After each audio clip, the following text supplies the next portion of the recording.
4-star modeler. I forgot to mention my name last episode. I'm so sorry. It's very impersonable of me. This is our second episode, and this is a second look at the Star Trek Into Darkness Enterprise by Revell, Germany. I got my kit earlier this week. It gets released in America, I think, in about 2 weeks or so. But some of us are getting them early. One thing I'm going to do and tell you right now: do not dry mount your saucer to your secondary hull until you're ready to.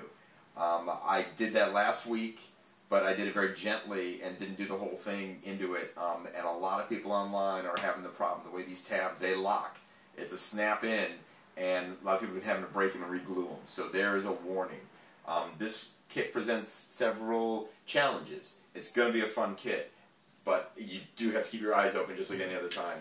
So don't do that. Don't do what I just did, but I got away with it.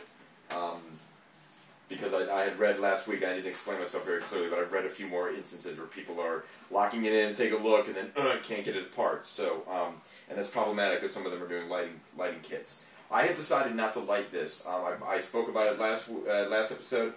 Talked to a few people. Was trying to. A couple of friends of mine are like, "Oh, you should do it." And I'm like, "No, you know what? I'm gonna just do a straight build. What most of us are probably gonna end up doing. Light it.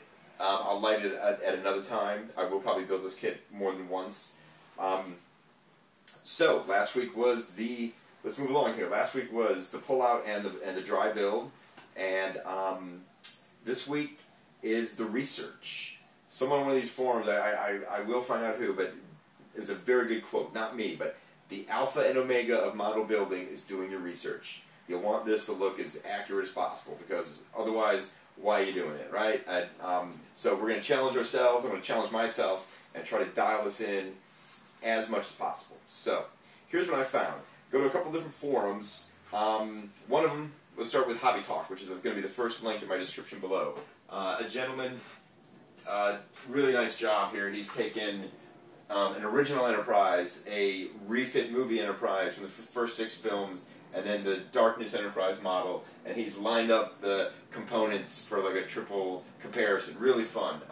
The engines, the secondary hull, the primary hull, the bridges, the impulse engines, you know, the navigational deflectors. Very, very nicely done. This Club Tepes, well done, sir.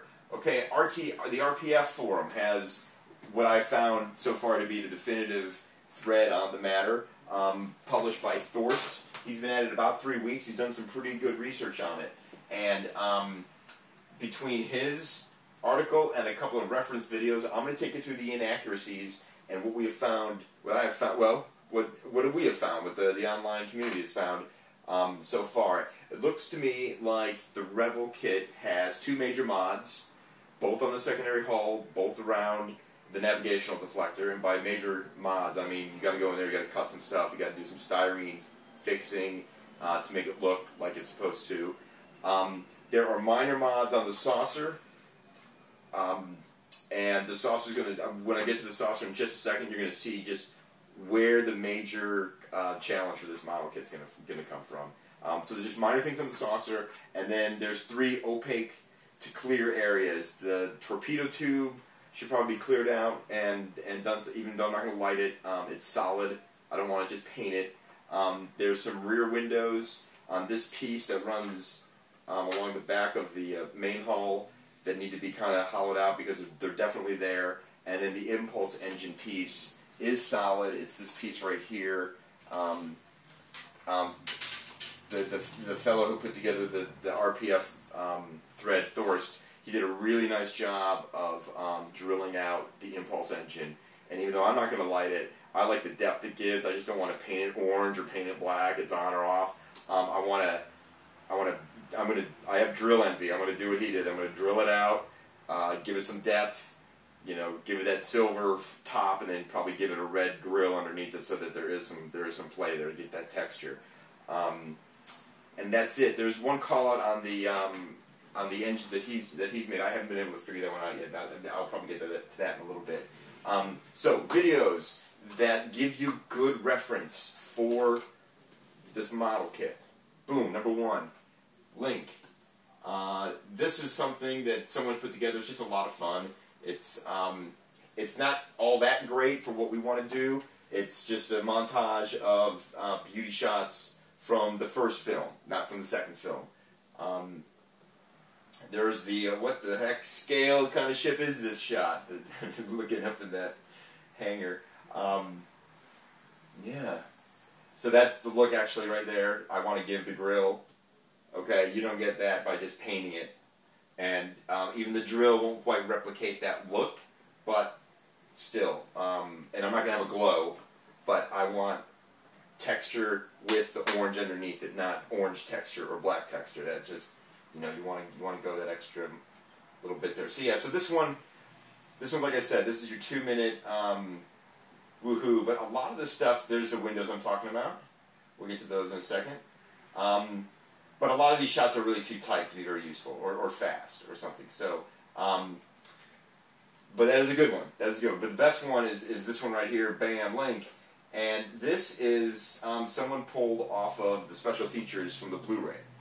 So, let's go over this, because this is the best hero shot of said primary hull that I've got for you. Okay, so one of the opaque to clears is that right there. Okay, that's on this piece. Okay, now if this piece, where this piece was, if this is noon 369, interesting accuracies and inaccuracies about this hull here. First off, the inner ring right here, the final ring before it kind of transitions up into the bridge lump, it's kind of jacked. They seem to have gotten, they got the pair of them here and here, lights, and then another set of lights there. But then they're missing some inner ones. The one at 3, there should be, if this is the 3 o'clock phaser, this and this are both on this model kit, but this one's not, and it's missing on the other side too. So those are 2 inaccuracies. And then down here, at the 6 o'clock phaser, it's missing the bolts that are otherwise on the kit at 3 and 9. It's missing the 6 o'clock bolts, which is interesting.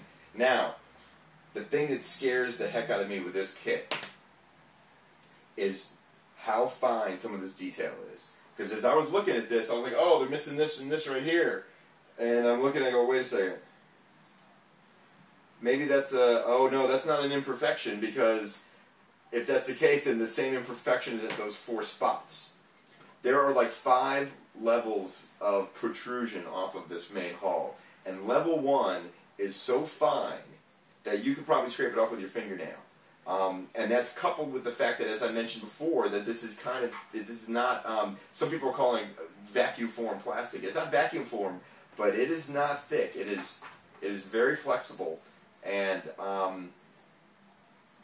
you know, my concern is I usually use enamels when I do painting, and these details can just go away. I mean, that's the challenge, is that there's some real fine details here.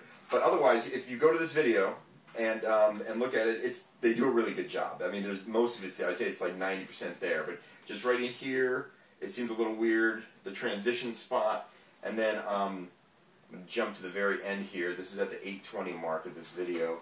Underneath, these recessions here are actually a little lower than they should be, and don't protrude into the gray ring as they do in the movie. So if you paint it to the scheme, you're going to be having a white, basically, or not a white, but a silver gap. So this is probably a quick putty job and move up or something like that. I'm going to figure out how to do that. So those are the minor saucer imperfections. Not that big a deal. I'm not trying to hate on this at all. Okay. The other things that I want to look at real fast. Oh, at 3:20 of this video, got a real nice look at the engines. Something I'm still trying to figure out how I'm going to want to do. But there's multiple. Like I'm probably going to color have these blue highlights be a little brighter than that. I'm going to be looking at that actually in the next episode or 2. Okay, so let's go. Now we're going to take a look at 3 of the major things to do here. Well, 2 are major mods, and 1 is one of the opaque to clears. So at 3:50 of the video, 3 things are going to jump out at you. First off, here's your opaque to clear. Solid on the model. I'm going to hollow it out, do something with it. You know, drop in a clear window and probably just put the white behind it again so there's depth.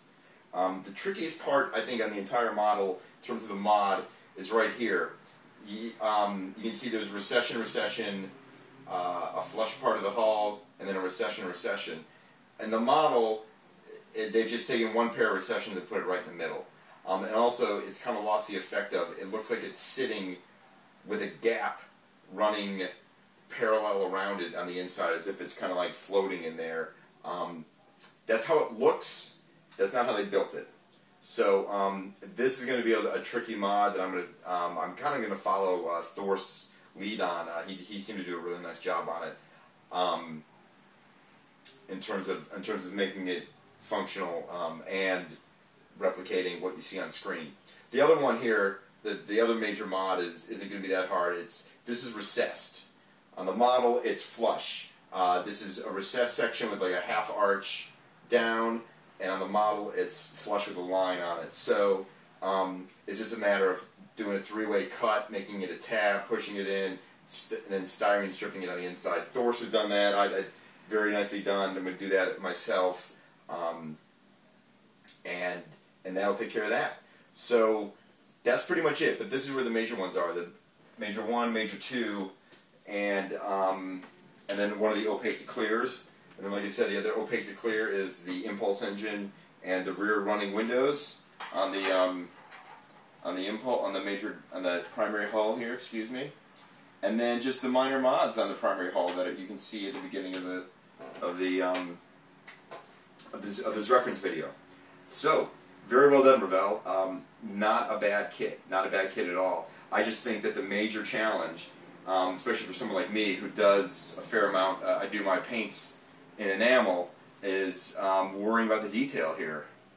It's going to be, I'm going to have to go, I do airbrushing, so I'm probably going to get aggressive and maybe do an extra thin mix with my thinner, just to make sure, be 60-40 instead of 50-50. I think that's what I'm going to do. And hey, if anyone hears about Aztecs, let me know, because if I get too far in this, I won't be able to do them. And I do want to get this done by the end of June. I'll be back Monday or Tuesday. I'm going to try to be back Monday. And I'm going to start with the secondary hull mods, I think. I'm going to start with the big stuff.